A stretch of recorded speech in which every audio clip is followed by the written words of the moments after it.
Bienvenidos. Hoy vamos a poner en contexto dos temas muy importantes para América Latina. En primer lugar, vamos a hablar sobre el proceso electoral en los Estados Unidos y la renuncia de Joe Biden a la candidatura presidencial del Partido Demócrata. Y en segundo lugar, vamos a hablar sobre la situación en Venezuela, ya que el 28 de julio tienen elecciones y ha sido un proceso bastante complicado y bastante difícil, y vamos a ver cómo se llega a este momento. Pero comencemos primero con los Estados Unidos.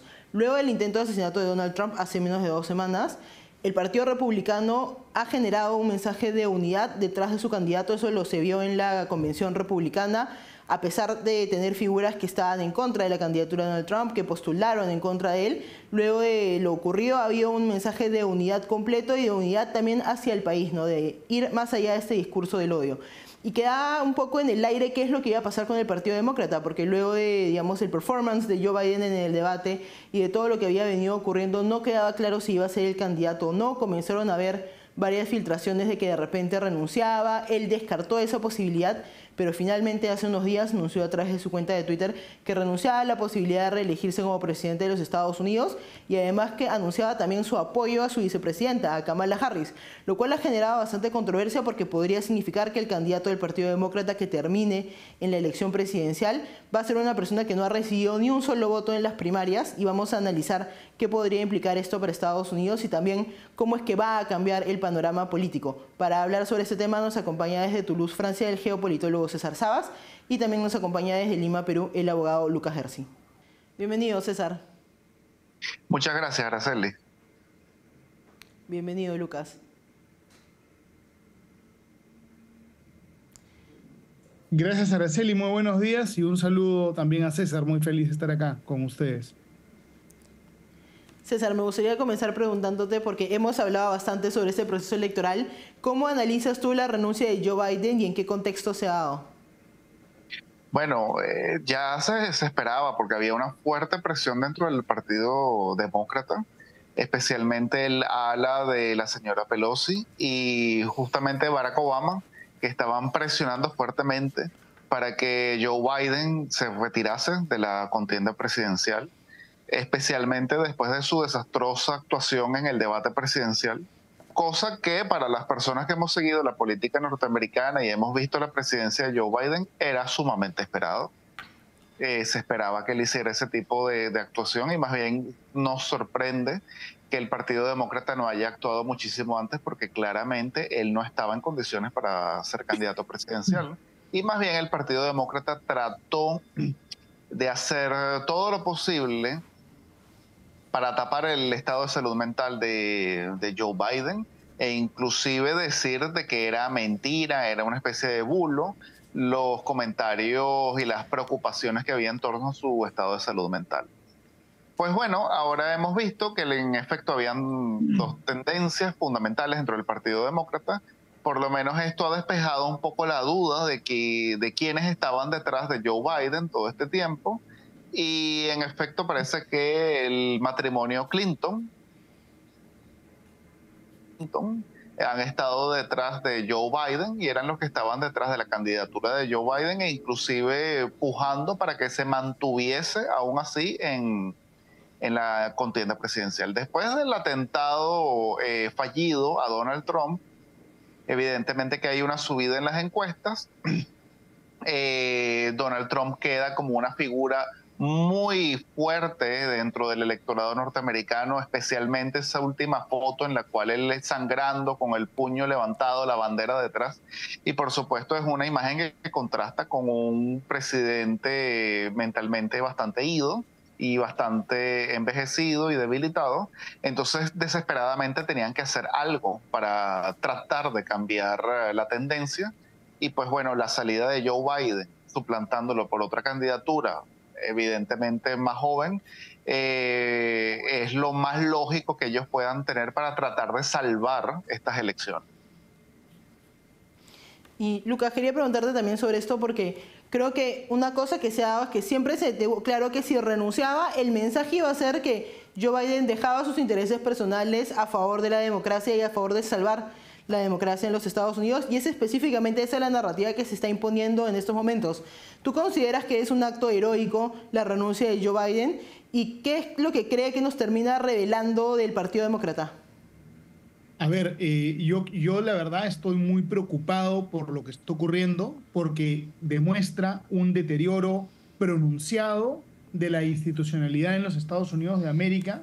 Es una situación irregular que ya asemeja a Estados Unidos a la situación, digamos, impredecible, antiinstitucional que podría tener un país de tercer mundo, ¿no? Un país latinoamericano. Es un precedente extremadamente grave. ¿Por qué? Porque en los Estados Unidos, tan importante como la constitución escrita es la constitución no escrita, es decir, la tradición política. Y la tradición política de Estados Unidos te dice que el partido, a través de una elección primaria, que es muy competitiva en los 50 estados de la Unión, tiene que seleccionar al candidato. Por consiguiente, es enormemente irregular y desinstitucionalizador.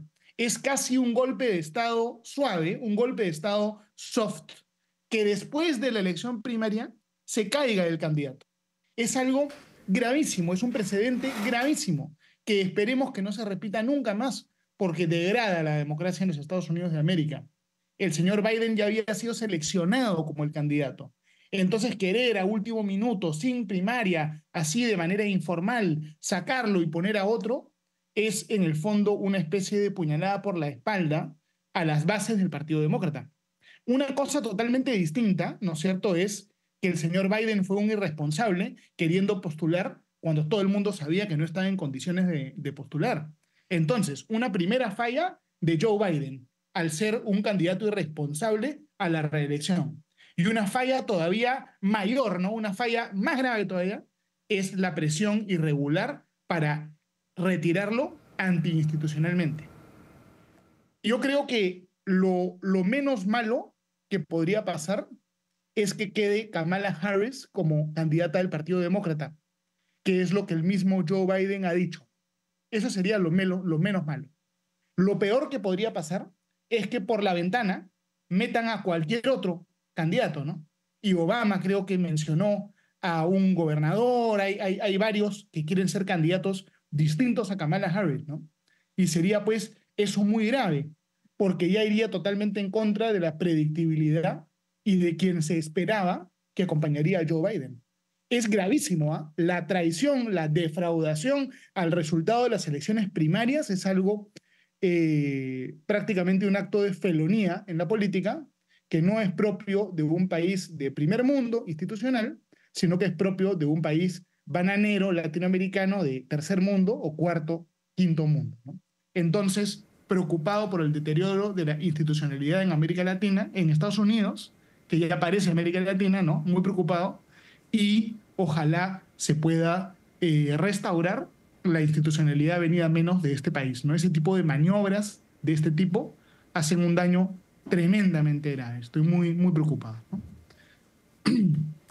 César, justo sobre eso me gustaría preguntarte porque es verdad, lo que dice Lucas, ¿no? El proceso de, digamos, de las primarias ha sido bastante controversial, incluso ha salido alguno que otro candidato demócrata o ex candidato que ha dicho que no se le permitía postular, digamos, por completo y que se paraban cambiando las reglas, por ejemplo, para empujar a que termine siendo Joe Biden. Y al final, Kamala Harris es una persona que no ha recibido ni un solo voto en las primarias. No en estas primarias y no en las del 2020, cuando luego termina siendo vicepresidenta. Entonces, ¿cómo crees que esta jugada que está haciendo el Partido Demócrata puede terminar afectando, digamos, la política en los Estados Unidos? Bueno, es que es grave, yo apoyo totalmente esa tesis, yo lo hubiese, digamos, aceptado o sí, hubiese considerado que, okay, que el partido no tuvo más opción si, por ejemplo, a Joe Biden hubiese tenido algún tipo de accidente en plena campaña, algo extraordinario, pero el Partido Demócrata sabía perfectamente el estado en el que estaba Joe Biden. Y Joe Biden también y sus familias sabían el estado en el que estaban. Entonces todo esto parte de un engaño a la ciudadanía, que fue decirle que Joe Biden estaba en perfectas condiciones mentales para presentarse a la candidatura. Y ahora se revela que no, que en efecto engañaron a la ciudadanía y acusaron de mentirosos a mucha gente que más bien estaban en lo cierto. Entonces ya esta candidatura parte de un engaño. y un engaño en la cual la señora Kamala Harris también es cómplice, porque ella era la vicepresidenta de Estados Unidos, hasta el día de hoy es vicepresidenta de Estados Unidos. Es decir, ella tenía que estar consciente del estado de salud mental de Joe Biden, quien es su jefe, o si no estaba consciente, es peor todavía, porque en estos 4 años ella ha estado completamente ausente de la vicepresidencia, así que podría también deberse a que en efecto ella no trabajó, ella no hizo nada con Joe Biden y por eso no se dio cuenta, que también es grave, tal vez incluso está peor porque ahora se está lanzando a la presidencia. Entonces, no sé cómo Kamala Harris podrá vender su candidatura. En estos momentos, pues bueno, hay una novedad, se ha cambiado la candidatura, viene Kamala Harris, y eso siempre automáticamente hace que suba un poco en las encuestas.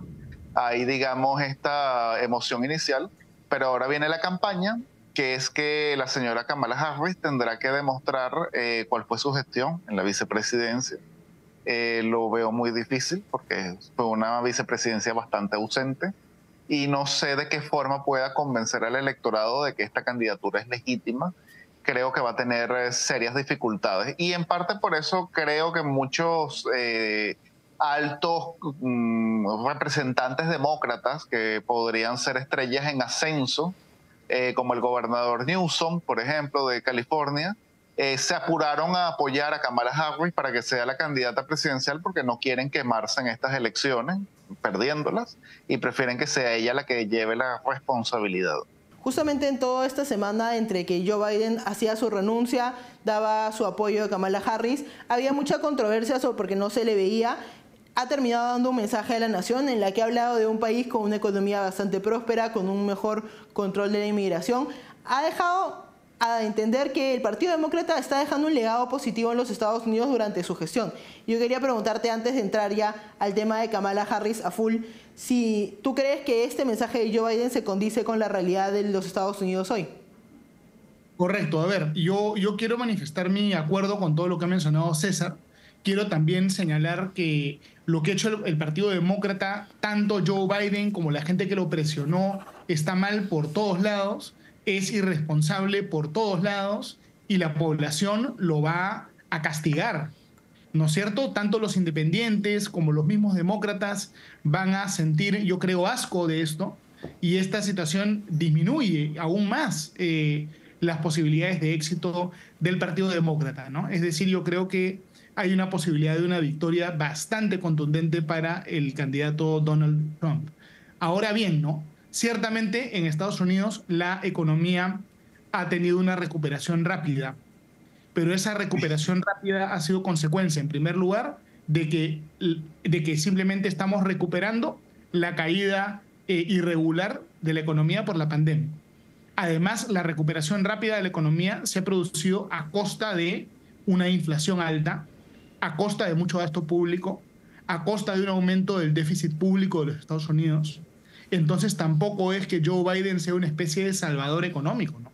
Él lo que ha entregado es un buen resultado económico al corto plazo, al costo de problemas que se van a manifestar de manera muy complicada en el largo plazo.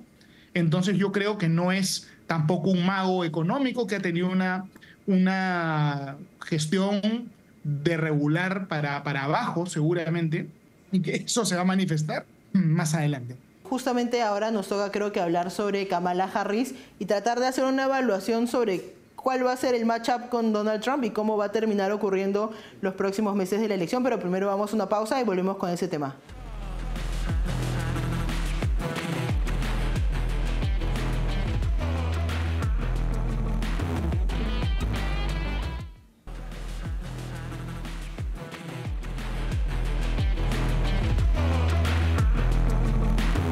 Estamos de vuelta y vamos a seguir analizando la situación electoral de los Estados Unidos.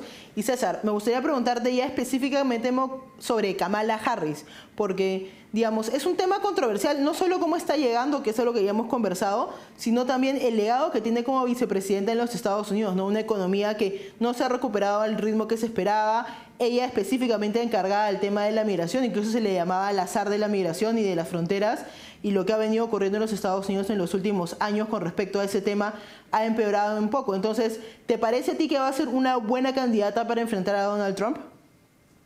No, de hecho, incluso cuando se lanzó en las primarias era una mala candidata. Tenía muy baja popularidad. Ella fue elegida por Biden como vicepresidenta porque dentro del ala más progresista de los demócratas, ella era como que la más moldeable, la más moderada, a la que podrían, digamos, poner en una oficina y dejarla como una especie de jarrón chino, que es lo que terminó siendo su vicepresidencia. Evidentemente que eso no iba a venir pasando con Alexandria Ocasio-Cortez o cualquier otra.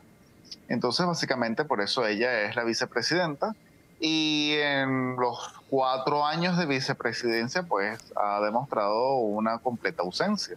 Solamente ha tenido una tarea que le han encomendado, que es para las fronteras, la frontera sur de Estados Unidos. Se demoró 6 meses en visitarla desde que le pusieron esa tarea, ganándose críticas incluso de los propios demócratas. Hasta los momentos podemos concluir que su gestión de la frontera ha sido un completo desastre. Y aparte de esa gestión, que ha sido desastrosa, pues no ha hecho absolutamente más nada en la vicepresidencia. Ni siquiera con el tema de Ucrania ha sido para dar algún tipo de discurso memorable, ni siquiera un discurso memorable, nada. Entonces, realmente no sé qué gestión pueda vender ella ante el electorado, siendo la vicepresidencia que se ausentó por completo. Creo que Donald Trump tiene muchísimas cartas que puede usar para atacarla, ya que, pues, siendo la primera en la línea de sucesión de Estados Unidos, no se destacó en absolutamente nada. Y si no pudo hacer nada como vicepresidenta, pues como presidenta de los Estados Unidos, evidentemente que ya no está calificada para ser la candidata. Así que yo creo que es una mala candidatura del Partido Demócrata. Prueba de ello es que ni Nancy Pelosi ni Barack Obama la apoyaron desde el principio. Digo, desde que Biden renunció y la nombró como la sucesora. Hasta estos momentos creo que Barack Obama todavía no ha dado su apoyo personal, pero ya no hace falta, porque ya va a ser la candidata prácticamente. Y creo yo que Nancy Pelosi tuvo que ceder y aceptarla como candidata porque cualquier otra estrella en ascenso de los demócratas, del Partido Demócrata, no quiere enfrentarse a Donald Trump en estas elecciones en las cuales el Partido Demócrata ha cometido tantos errores que los terminaría quemando. Así que queda por descarte Kamala Harris para una campaña que la tiene bastante cuesta arriba.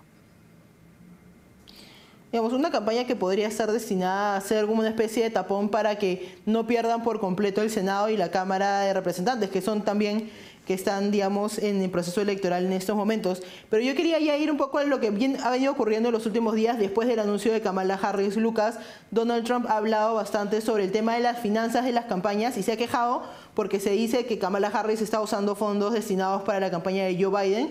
Quería preguntarte sobre eso porque es una acusación bastante seria. Correcto, justamente hay un tema legal, ¿no? Justamente hay un tema legal. Cuando se hacen las donaciones van atadas a determinadas condiciones. Y una de las condiciones es que es para la campaña de Joe Biden, que se esperaba que su running mate fuera precisamente Kamala Harris, ¿no? Entonces, por ese motivo, si es que el Partido Demócrata ponía como candidato a una persona distinta a Kamala Harris, si querían poner a otro, a un Benjamín, a una estrella nueva del partido, ahí probablemente se iba a enfrentar reclamos legales de gente que donó para otro candidato. Yo creo que al haberse donado el dinero para Joe Biden, habiéndose retirado Joe Biden y sabiendo que Kamala Harris iba a ser la segunda, yo creo que hay un argumento para decir que ella sí está autorizada para utilizar esos fondos, ¿no? Sería mucho más grave si es que triunfa lo que aparentemente quería hacer un ala del Partido Demócrata, ¿no? Lo que aparentemente quería hacer Obama, que era encumbrar a un tercero en la convención. Yo creo que Joe Biden ha sido en realidad firme al momento de decir claramente que va a ser Kamala quien lo va a reemplazar, buscando cerrarle la puerta al ala, entre comillas, menos institucional del partido, ¿no? Que es el ala que quiere encumbrar a otra persona, traicionando ya totalmente el resultado de la primaria. Porque por lo menos Kamala Harris es la sucesora natural y previsible de Joe Biden. Poner a cualquier candidato distinto a Kamala Harris sería un rompimiento muy grave de la institucionalidad. Otro tema, ¿no? Cuando analicemos la política americana, creo que tenemos que tomar en cuenta que los votantes que deciden la elección en realidad son muy pocos. Los votantes más politizados, los votantes de los extremos, ya están definidos. No importa mucho el voto en California, el voto en Nueva York, el voto en Texas, ese voto ya se sabe cómo va a ser. El voto que importa es el voto que está en el medio. El voto de repente, Wisconsin, de repente de Pensilvania. Son muy pocos votos los que definen la elección. Y yo creo que esos votos más moderados de los estados que hacen la diferencia en la elección son votos que probablemente no se van a inclinar a una persona con el perfil de Kamala Harris. Son votos que buscan más bien demócratas moderados, ¿no? Entonces, tener a una demócrata más izquierdista, más progresista, yo creo que prácticamente garantiza que los demócratas van a perder la elección. En realidad, si nosotros analizamos la figura de Donald Trump, vamos a ver que Donald Trump no es una persona conservadora, no es una persona muy de derecha ni muy conservadora. En realidad es una persona que está en el Partido Demócrata, Partido Republicano, perdón, y que le tiende un montón de puertas a la izquierda tradicional, ¿no? Proteccionista, a favor del aborto en muchas cosas. Toda su vida fue en verdad una persona de izquierda, y él logra que votantes de clase trabajadora, votantes de izquierda, en sus millones, voten por él, ¿no? La fuerza de Donald Trump es precisamente que le puede robar votos al otro partido. Kamala Harris no le puede robar votos al otro partido. En consecuencia pierde, va a perder, ¿no? Ese es un poquito el análisis, ¿no? Justamente en esta dicotomía que nos presentas, Lucas, está las últimas fotos que han salido esta semana, ¿no? Por un lado, la foto de Donald Trump con el puño arriba y la bandera de los Estados Unidos, y por otro lado, la foto de que ha ocurrido ayer, me parece, de la quema de banderas de Estados Unidos y reemplazadas por las banderas de Palestina fuera del Capitolio debido a la presencia del presidente de Israel. Y César, sobre esta politización me gustaría preguntarte, porque, digamos, ¿tú crees que ya estamos en un punto de no retorno en el cual Donald Trump es más probable en ganar las elecciones precisamente por esta polarización, por esta, digamos, extremo en el que se está volviendo el Partido Demócrata a la izquierda? Porque también el intento de asesinato a Donald Trump le ha dado a mucha gente el permiso para decir yo voy a votar por Donald Trump. Entonces me gustaría preguntarte específicamente si es que crees que ya estamos más allá de un punto de inflexión.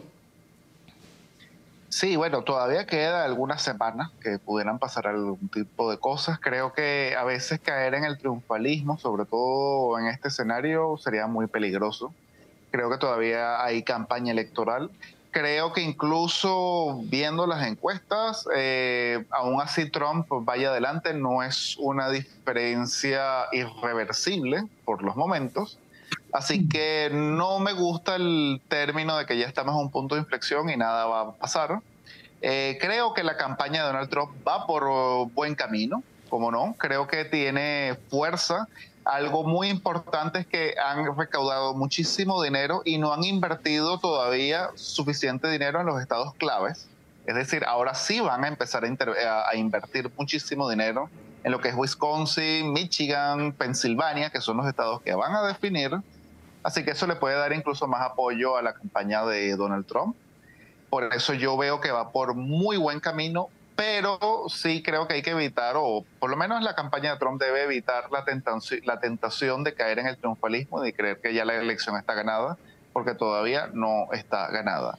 Sí, concuerdo con lo que dice Lucas de que ha habido una polarización, pero también concuerdo de que esos votantes ya polarizados, radicalizados, ya están, digamos, de alguna forma contabilizados. Los que van a definir son los más moderados, y desde ese punto de vista, primero hay que esperar cuál va a ser el candidato a vicepresidente de la señora Kamala Harris. Si elige un candidato a vicepresidente que provenga del ala más progresista de los demócratas, sabiendo que ella también viene de los progresistas, pues ya podemos estar considerando de que su candidatura va a terminar en muy mal puerto, y considerando cosa que yo también concuerdo con Lucas, que Donald Trump no representa al ala más derechista del Partido Republicano.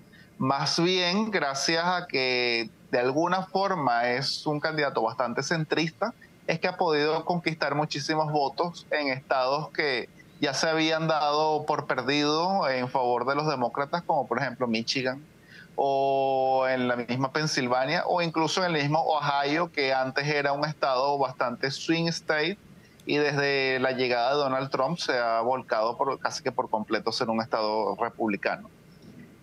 Así que mi análisis es que sí, la campaña de Trump va por muy buen camino, creo que va por encima de la señora Harris, creo que tiene ventajas y unas cartas muy fuertes que van a empezar a jugar, pero deben evitarle la tentación de caer en el triunfalismo.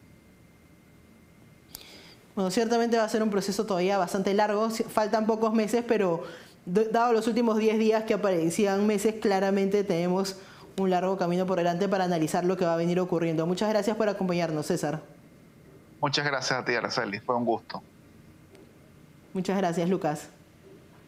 Muchas gracias, Araceli. Siempre feliz de participar en Contexto y sobre todo hacerlo con César. Gracias. Vamos a una pausa y volvemos.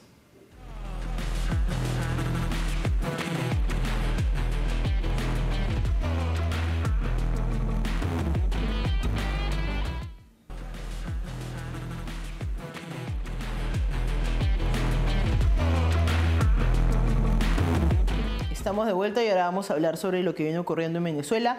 El 28 de julio por fin se va a dar el proceso electoral para escoger a las nuevas autoridades y se enfrenta Nicolás Maduro con Edmundo González. Hay que recordar que Edmundo González es el candidato de la oposición luego de que se inhabilitara a María Corina Machado. Y este ha sido un proceso electoral bastante convulsionado y suele ser en los países en los que no hay democracia, pero hay muchas dudas sobre lo que va a pasar en los siguientes días.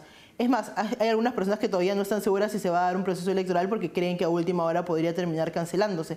Lo cierto es que por el momento se va a tener un proceso electoral que ha tenido bastantes obstáculos. En primer lugar, la candidata que recibió en las elecciones internas el apoyo mayoritario de los venezolanos no va a poder postular. Hay un candidato de reemplazo que es Edmundo González. En segundo lugar, parece que cada vez hay menos observadores internacionales dispuestos a ir, incluso observadores internacionales invitados por el propio gobierno. No hay que recordar que en los últimos momentos ha habido un pronunciamiento del expresidente de Argentina, Alberto Fernández, en el que señala que había sido originalmente invitado y que se le ha retirado la invitación porque ha dado algunas declaraciones de repente un poco controversiales para Nicolás Maduro. Ha dicho que el que gana, gana y el que pierde, pierde y hay que aceptarlo como debería ocurrir en toda democracia. Entonces estamos en un proceso bastante convulsionado y mientras todo esto ocurre, miles de personas salen todos los días para protestar en contra del gobierno y para respaldar la candidatura de la oposición. El cierre de campaña de María Corina Machado y Edmundo González ha sido realmente conmovedor. Han habido miles de personas en las calles y esto a pesar de que esas personas saben que una vez que son detectadas por el gobierno probablemente les pueden cerrar los negocios o algunos incluso han terminado en la cárcel cuando se han atrevido de repente a darle asilo a María Corina o a Edmundo González en alguna de las ciudades donde ha estado, ¿no? Donde se han podido quedar en los hoteles y todo eso. Entonces es una situación bastante compleja donde todavía no se está muy seguro qué va a ocurrir, pero lo que está seguro para la mayoría de venezolanos es que lo más probable es que haya un fraude electoral, ¿no? De que, digamos, se encuentre alguna forma y el gobierno encuentre alguna forma de voltear en la mesa lo que todas las encuestas dicen, que es que la oposición gana en la encuesta más conservadora por más de 25 puntos porcentuales esta elección. Entonces vamos a analizar qué es lo que va a ocurrir en Venezuela en estos días y para conversar sobre eso nos acompaña desde Lima, Perú, el especialista en comunicación política Luis Núñez y también nos acompaña el analista político Juan Claudio Lechín. Bienvenido, Juan Claudio. Muchas gracias, Araceli, muy amable. Bienvenido, Luis, ¿cómo estás? Muchas gracias por la invitación. Quería, Luis, comenzar preguntando sobre el contexto electoral de las últimas semanas en Venezuela, que van cambiando las cosas y está bastante movido para poder entender cómo llegamos al proceso electoral del domingo. Sí, tenemos un proceso electoral con escenarios muy cambiantes prácticamente cada día, cada hora. Yo tengo fuentes muy interesantes dentro del comando de campaña de María Corina, pero también tengo amigos que trabajan en Palacio de Gobierno. Y realmente la situación es desesperante para Maduro. En la encuesta menos favorable en la encuesta, atención a este dato que voy a dar, en la encuesta menos favorable a Edmundo González Urrutia, él aún así le lleva 2.100.000 votos por encima a Maduro. Y encuestas como Data Analysis, la diferencia llega a ser hasta de 6 millones de votos. Eso tiene al gobierno vuelto loco. Y ayer, en la tarde-noche, se dio un caso interesante, que es que Lula da Silva anuncia definitivamente que sus 2 observadores designados por el Tribunal Electoral Supremo de Brasil no van a asistir. Y esa es la prueba de que las conversaciones con Maduro, que Lula ha estado encabezando en los últimos 5 días, no han dado resultados. Por lo tanto, yo lo que pienso es que Maduro, cuando mandó a Lula a tomarse un té de manzanilla, prácticamente lo que le dijo fue: usted era amigo de Chávez, usted no es amigo mío, por lo tanto yo voy a hacer lo que me da la gana. Y eso me da pie para compartir con ustedes el primer escenario que yo he estado escribiendo estos días sobre ello, que es el del fraude del malandraje. O sea, pareciera indicar que a Maduro no le va a importar la opinión internacional, no le va a importar las negociaciones de los últimos días, y simplemente van a ser un mega fraude los malandros del gobierno. Correcto, y justamente sobre ese tema del fraude, que es lo que más se ha hablado en los últimos días, Juan Claudio, me gustaría preguntarte, justo por estas encuestas, ¿no?, que dan este amplio margen a favor de la oposición, ¿qué crees que va a terminar ocurriendo el domingo? Sé que es un poco de especular, pero ¿crees que si el margen es lo suficientemente amplio, se cederá, o crees que el fraude va a ocurrir de todas maneras? Mira, en realidad, en general, para mirar hacia adelante, lo más prudente es ver para atrás lo que sucede y inferir las tendencias, ¿verdad? Y lo que ha sucedido ya desde la primera elección de Maduro, desde el 2013, es que se acciona un mecanismo de fraude. Ya los cubanos acudieron a los centros electorales a votar desde entonces. Ya se sabe este año que han estado llegando a aviones desde La Habana, entrando por la famosa Rampa 4, en cantidades importantes. En general, usando esa palabra tan venezolana del malandraje, los cubanos castristas son de un malandraje pedagógico. Han creado un malandraje en toda América Latina. Siempre es un enigma saber qué carta tienen bajo la manga. Es de esperar que el domingo, el 28, hagan su consabido fraude. Sin embargo, son gente que sabe improvisar y tener nuevos engaños. Yo también espero que Maduro no quiera irse del poder. Es muy difícil para una dictadura tan feroz, tan criminal, tan vinculada a un modelo internacional cubano, irse del poder, porque además Cuba se quedaría sin una gran fuente de provisión de petróleo, etc. Pero sí, es de esperar que el fraude se suceda de las diversas maneras posibles el domingo. Luz, ¿tú crees que Maduro tiene hoy la fortaleza para, digamos, controlar el resultado electoral con las encuestas con ese margen tan amplio? Sí, yo creo que tiene la fortaleza, además tiene el apoyo de los generales de las Fuerzas Armadas. Recordemos que en Venezuela hay más generales que en todas las Fuerzas Armadas de Estados Unidos y de Rusia, cosa increíble. Pero voy a dar aquí un dato interesante para coincidir con Juan. Ayer tuve una reunión larga con un experto en el software electoral. Y él me ha dicho, y me ha garantizado, y me ha pasado una lista, de que han auditado las máquinas de votación hasta en 33 oportunidades. Y que el sistema se ha sofisticado tanto, gracias a lo biométrico, que las huellas dactilares están presentes en cada máquina. O sea, María Pérez ya tiene su huella dactilar y el día que vaya a votar y coloque el dedo en la máquina, si no es ella, la máquina lo va a rechazar. 33 auditorías y todas han salido positivas. Entonces yo le dije, pero bueno, tú me estás dando una opinión técnica. ¿Qué pasa si de cualquier manera ellos quieren hacer un megafraude? Y él me dijo, lo más probable es que simplemente no den los resultados electorales. Porque si van a dar los resultados electorales verdaderos, gana sin duda Edmundo González Urrutia. Ahora, o se callan o simplemente Maduro dice, no me importan los resultados electorales, ponga ahí 52-31 y eso es un mega fraude. Ahí vamos a ver el papel de los observadores internacionales. Quiero recordarles que yo fui jefe de misión de observación electoral en el Perú en el año 2000 y el año 2001. Llegué 4 meses antes, no hice turismo electoral y me permitieron entregar un informe, el Jurado Nacional de Elecciones del Perú, a las 48 horas de la elección. En Venezuela, instituciones como el Centro Carter y otras instituciones han declinado por presión del Consejo Nacional Electoral, que les ha dicho, ustedes no pueden presentar un informe público y no lo pueden compartir. Tienen que presentar el informe ante el Jurado Nacional de Elecciones de Venezuela en forma privada. Eso ya marca la simetría de la campaña, de la elección.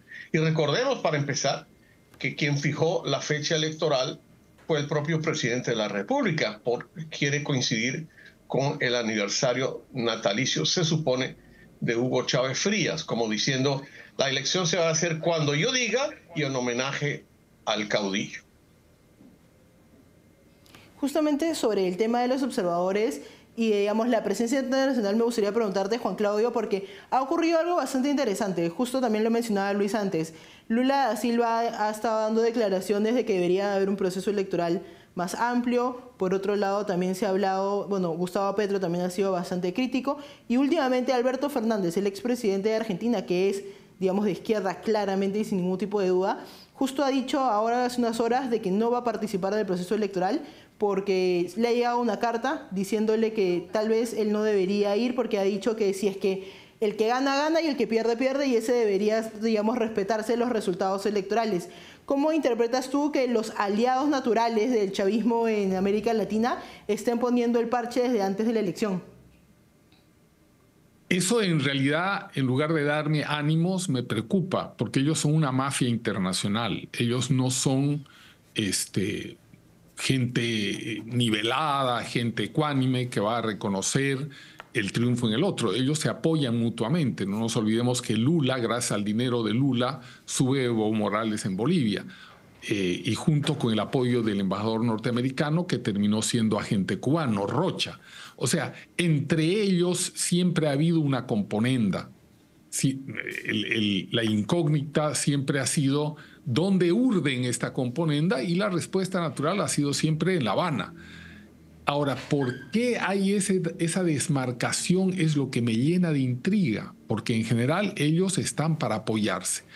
Quizá, intento dar alguna idea, intentan hacer un recambio de Maduro, sacar a Maduro y poner un militar. No lo sé. La verdad es que me extraña muchísimo que este grupo de políticos delincuenciales estén desmarcándose o mirando con ojos críticos a Maduro. Para mí es algo que hay que tener muy en cuenta y mirarlo con mucha atención. Sí, digamos, es un proceso complejo además porque no termina de quedar claro qué va a pasar en los últimos días y si es que se llega a efectuar efectivamente el fraude, qué es lo que va a ocurrir, digamos, cuáles son los siguientes pasos. Y justamente sobre eso quiero hablar en el siguiente bloque, pero primero vamos a una pausa y volvemos.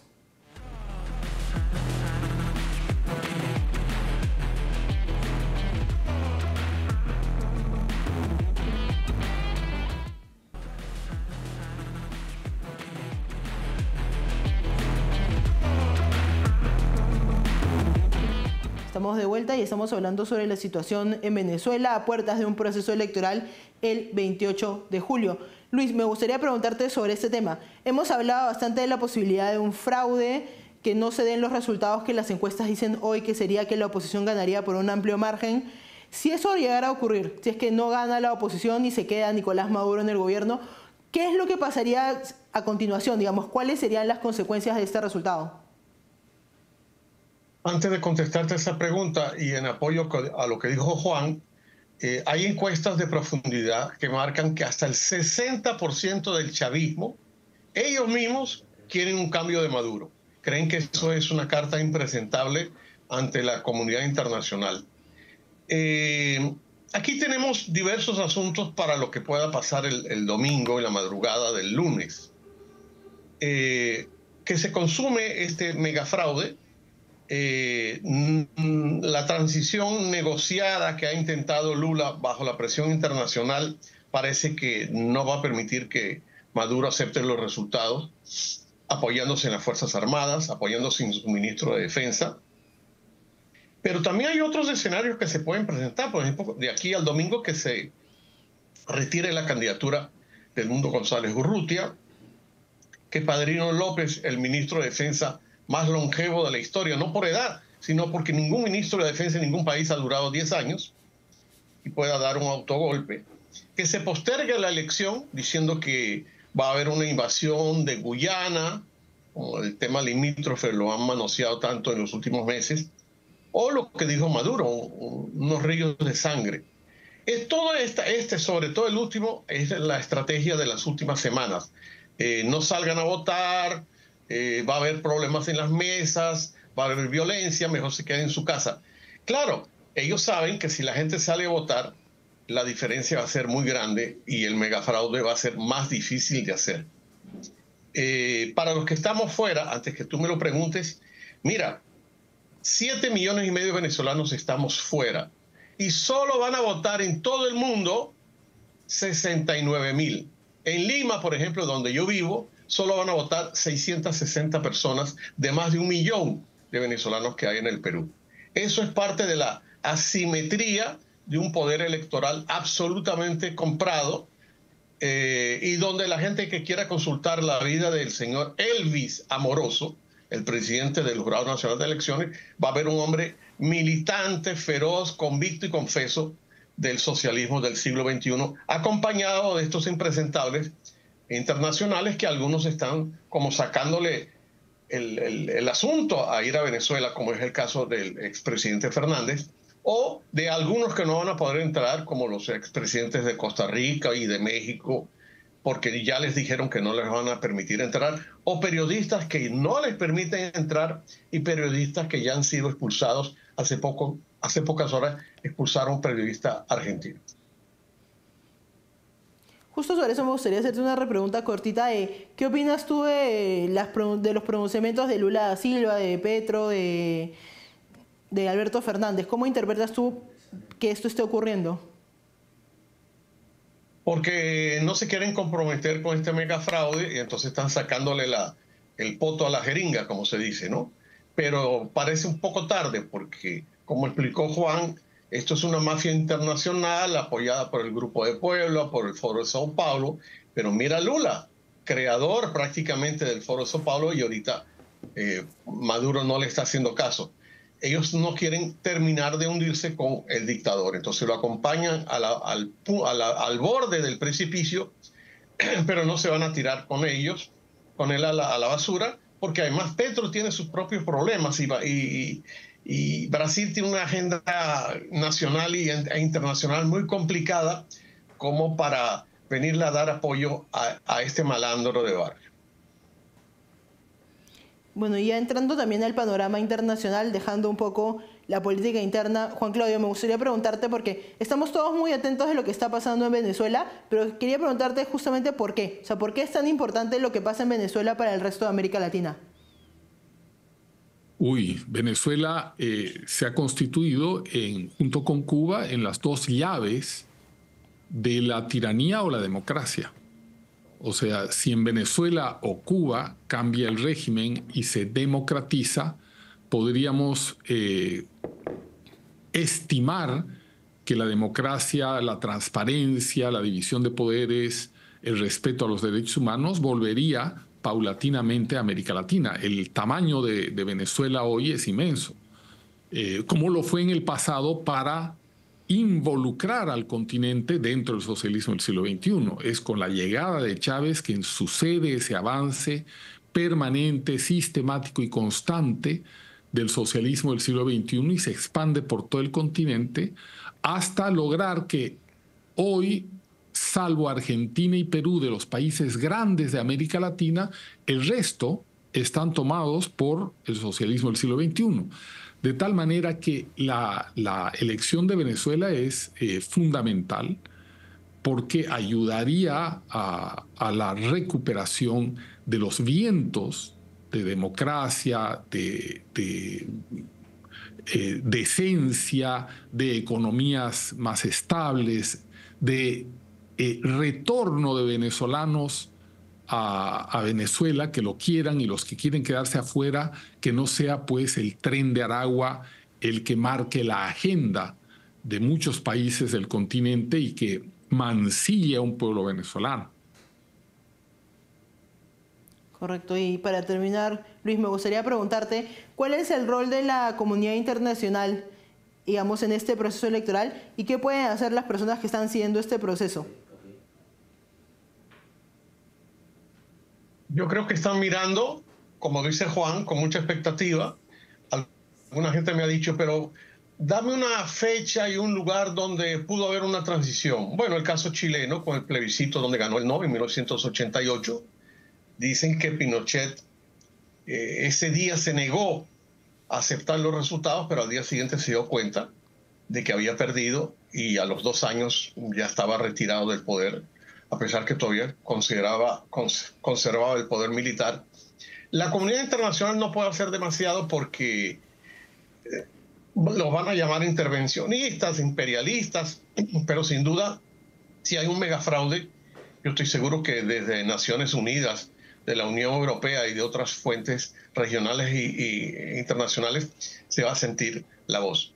Y ya que estamos en la parte final, lo que yo sí quiero decir es que esta no es la elección del 2013 y no es la elección del 2018. La indiferencia pasó, el miedo pasó. Lo que pasa en la madrugada del 28 para el 29, aparte de que va a ser mi cumpleaños y yo quiero como regalo una Venezuela democrática, es un sentimiento nacional distinto. No van a bajar la cabeza frente a un eventual chantaje. Por lo tanto, lo más probable es que tengamos unos días muy convulsionados. La gente se ha abocado a comprar comida, a comprar velas, porque se puede cortar la luz. Por cierto, un detalle, el experto en la parte del software electoral me dijo, las máquinas electorales tienen una autonomía de batería de 15 horas. O sea, así corten la luz en los centros de votación, la gente puede seguir votando, si es que los dejan votar, porque también se dice que van a poner lo que llaman tranqueras en las principales vías para que la gente no acuda, sobre todo a los grandes centros. Y algo que dijo Juan, que me parece muy importante, el voto de cubanos, chinos, rusos, iraníes que tienen cédula venezolana. Y en los últimos días, venezolanos que viven en Brasil y en Colombia, que tienen doble cédula, que los han traído en autobuses. Pero, insisto, a pesar de todo eso, la oposición tiene un gran favoritismo. Y eso lo tiene loco al gobierno. Juan Claudio, justo sobre el tema de la oposición, me gustaría preguntarte, ¿cómo evalúas que ha hecho su trabajo hasta este momento y cuáles crees que deberían ser los siguientes pasos luego del 28 de esta alianza que ha ocurrido entre María Corina Machado y Edmundo González? Mira, nuevamente me parece que siempre las cosas hay que verlas en su proceso, ¿no? La oposición venezolana, que inicialmente fue tibia o dubitativa o ingenua muchas veces con Chávez y luego con Maduro, ha ido creciendo. Y el liderazgo de María Corina también. Una María Corina del principio, que era una mujer tan valiente, ya desde el principio del gobierno de Chávez, de confrontarlo en el Parlamento en numerosas oportunidades, ha ido creciendo ese liderazgo, se ha ido imponiendo. Y por supuesto también no solamente la evolución de la oposición como organización política, sino es bien importante la evolución del pueblo. El pueblo que comenzó siendo chavista, Chávez gana en el año 1998, en diciembre, con un 57%, si mal no recuerdo, y va creciendo de tal manera que unos años más tarde ya está por encima del 60% del apoyo. Entonces vemos también que en todos estos años ese pueblo ha sufrido grandes procesos de decepción, de tal manera que los que apoyan a Maduro hoy son una infimísima cantidad de gente. Él trata de utilizar a los empleados públicos para el voto, pero aún así empleados públicos, malandros, motociclistas, también se le han desmarcado porque han sufrido el arrasamiento de ese extraordinario país. Lo han sufrido también los sectores más lumpen que apoyaban a Maduro. De tal manera que, por un lado, hay que ver el desarrollo de la oposición como organización y, por otro lado, también hay que ver el desarrollo del pueblo.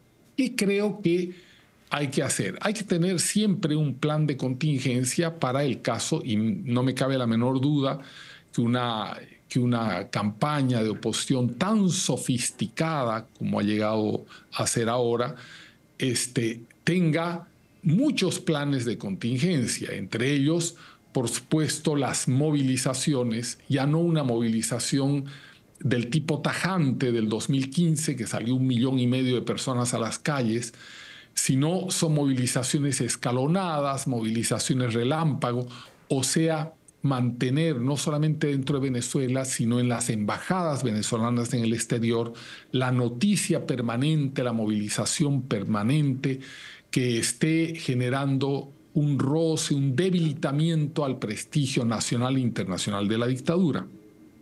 No creo que vuelvan a esas grandes movilizaciones de 1 día o 2 días de millones de personas, sino administrar la movilización como un arma política, obviamente pacífica, porque el planteamiento ya de la oposición no ha dejado nunca de ser una propuesta pacífica, a pesar de que la tiranía ha querido siempre mancillarla, ensuciarla con conspiraciones violentas desde el extranjero, con aviones y tal, cosa que siempre ha sido absolutamente falso.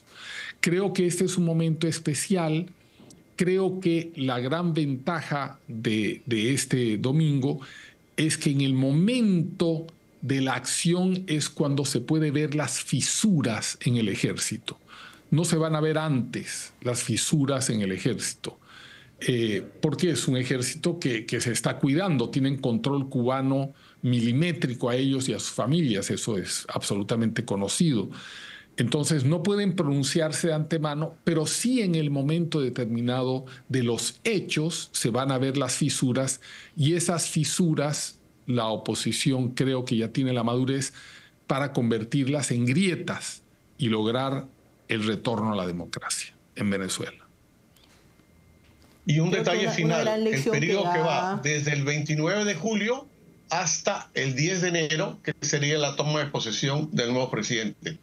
Ese periodo, según lo que dice Juan, también es muy importante para ver las fisuras en las Fuerzas Armadas. Sí, justamente creo que una de las grandes lecciones que ha aprendido la oposición en los últimos años es que el proceso electoral no es solo ir a votar, sino que también conlleva una movilización ciudadana importante.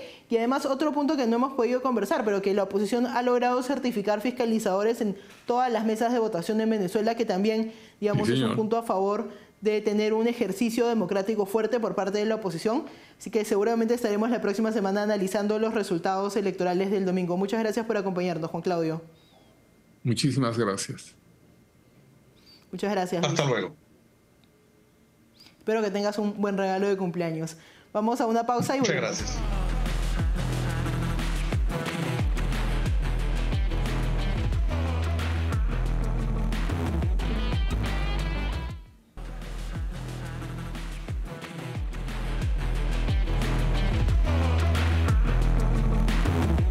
Estamos de vuelta y ahora vamos a la parte final, que son las conclusiones. Y en primer lugar, sobre el tema de Estados Unidos, Una situación bastante complicada por varios motivos. Primero, porque el Partido Demócrata ha escogido una candidata que es la vicepresidenta, que no ha recibido ni un solo voto en las primarias de ese partido. No recibió ningún voto tampoco cuando participó en el proceso electoral en el 2020 porque se retiró antes de que comenzara la campaña formalmente. Con lo cual, Kamala Harris, que es la actual vicepresidenta de los Estados Unidos, es la candidata natural, pero también es una candidata que nunca ha sido probada en una campaña presidencial de esta forma. Y además tiene como contrincante a Donald Trump, que es una persona particularmente complicada con la cual competir. Entonces va a ser interesante ver cómo se va reposicionando todo este mapa electoral, porque hasta antes del anuncio de Kamala Harris, cuando todavía Joe Biden era presidente, el mapa electoral era muy favorable para Donald Trump y se tomaron varias decisiones asumiendo que eso era lo que iba a seguir ocurriendo. Con este cambio van a tener que haber algunas modificaciones y vamos a ver en las siguientes semanas qué es lo que va a ocurrir y cómo el electorado también va recibiendo esa noticia. Por el momento, al menos, lo que dicen las encuestas es que la mayoría de jóvenes está con Donald Trump y, por ejemplo, que en el caso de las minorías, que debería ser el plato fuerte de Kamala Harris, Donald Trump tiene números que los republicanos no han visto en décadas. Estamos hablando de más de 20% de apoyo en lo que es el tema de latinos, afroamericanos, con lo cual, digamos, tiene una ventaja significativa porque el votante promedio de Estados Unidos, que siempre ha estado entre el Partido Demócrata y el Partido Republicano, dependiendo de cuál iba a ser las propuestas electorales, es un poco más negativo con Kamala Harris y podría preferir a Donald Trump, con lo cual estamos ante una situación bastante compleja y completamente nueva.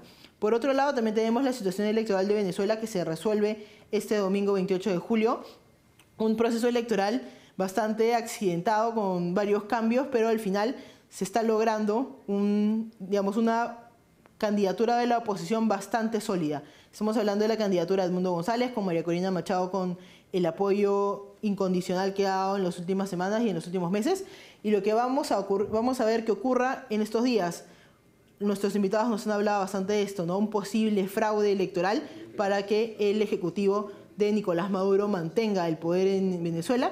Y por otro lado, también un movimiento ciudadano sin precedentes en este país. Estamos hablando de millones de personas que van a votar por la oposición y millones de personas que todos los días salen a la calle a protestar por lo que está pasando en Venezuela. Ciertamente es un proceso electoral complejo que va a ocurrir casi sin observadores internacionales en ninguno de los lados. Y va a ser un proceso que no solo termina el 28 de julio, sino que también habrá que analizar las consecuencias de los resultados y cómo se va reacomodando la política en este país. Eso ha sido todo por hoy. Muchas gracias por acompañarnos.